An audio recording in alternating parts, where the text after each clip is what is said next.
this lecture, we will dive deep into the waste of defects. By the end of this chapter, you will know what a defect is and why they are so disruptive. You will see examples of defects, and we will look at some of the more general methods of reducing and mitigating the waste of defects. Formally defined, a defect is any output from a service or a product that does not meet the customer required specifications, standards, or requirements. Defects can occur at any stage of a value stream or process. A defect is not the same as defective. There may be more than one defect in a defective product or process. With that being said, defects often range in their severity. Your handouts outline 4 different classes of defects that we won't dig into here. Just keep in mind, no matter the severity of your defect, it is a defect and defects are waste. While there are many examples of defects, we will look at just a few. To start, we have to mention any non-conformance of a product with regards to a specification, standard, or customer requirement. Anytime this comes up, it is a defect. Another common form of defects are data entry errors. This might include entering purchase orders, misspelling of names, addresses, and phone numbers. Some other common defects are pricing errors during quoting, missing or wrong information, specifications that are disregarded, or missing or a part that is simply wrong.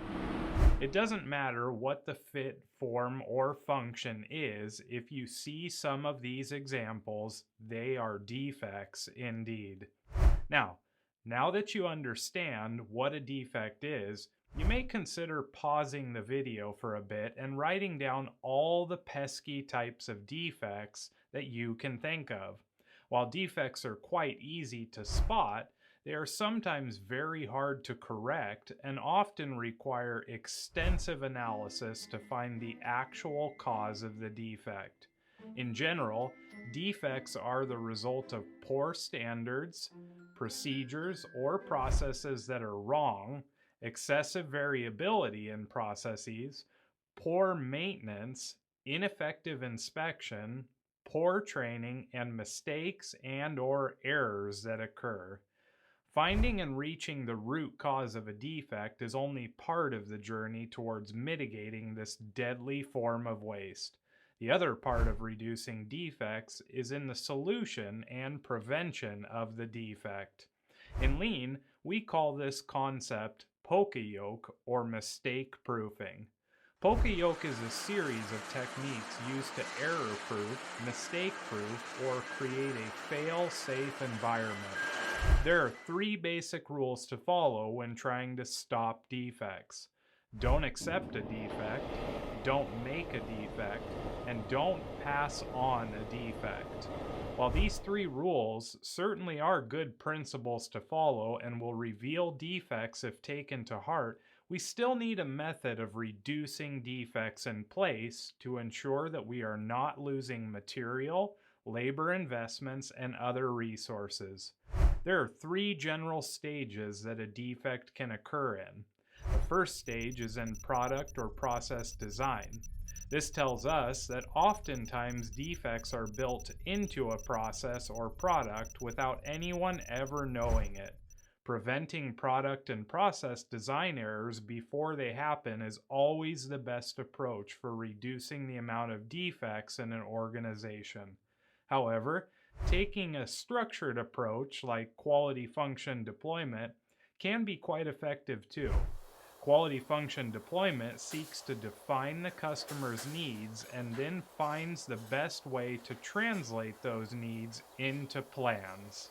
The next stage that defects can be discovered is when the process or production has begun already. This is commonly referred to as work in progress. At this stage, you must do the following when a defect or abnormality is discovered. First and foremost, every line should have a method for workers to stop the line in the event of an abnormal condition. One method that can be used are on-on cords and lights. The on-on concept utilizes sensory notifications to alert others of a problem and, more importantly, the need for support. The alerts are normally activated manually by a worker who observes the issue or by automated means that senses an abnormality somewhere in the process. It is important to note that on-dons are capable of both warning of a defect or error and controlling the process. Next, the issue or the problem must be contained to ensure nothing else is damaged or in danger. After the issue has been contained, workers can then begin to find the root cause of the issue and utilize tools like Poka Yoke to ensure that when the root cause is removed, it cannot happen again. Concepts like Six Sigma, which are designed to reduce variation and identify special and common causes of variation, can provide a means of significantly reducing both the number of defective parts and the inherent cost of poor quality associated with defects. The last stage that a defect can occur is after the fact, when the part goes through inspection. This is quite dangerous because oftentimes the defect may be found by a customer. Always keep in mind that the further along in the production process a defect occurs, the more costly it will be. If you haven't guessed already, producing to batch size can be very damaging here because if all the parts were made with the same process, chances are they are all bad. The overarching strategy and idea at hand when dealing with defects is zero quality control. However, when a defect is discovered after the fact, you must find out where the defect happened and remove the root cause while training workers on quality tools and utilizing methods such as zero quality control, which is a method or approach for achieving zero defects in an organization. It uses 4 critical elements to achieve the goal of zero defects: source inspection, 100% inspection, immediate feedback, and mistake proofing, or Poka Yoke. As the organization starts to use some of the concepts found in this lecture, you will find that most defects in this third and final stage will disappear. Well, that wraps up our detailed view on defects. Be sure to review this lecture often as you learn to see defects and look upstream in the process to find what is causing the defect. You will be able to innovate unique ways that will enhance your quality and prevent defects from occurring.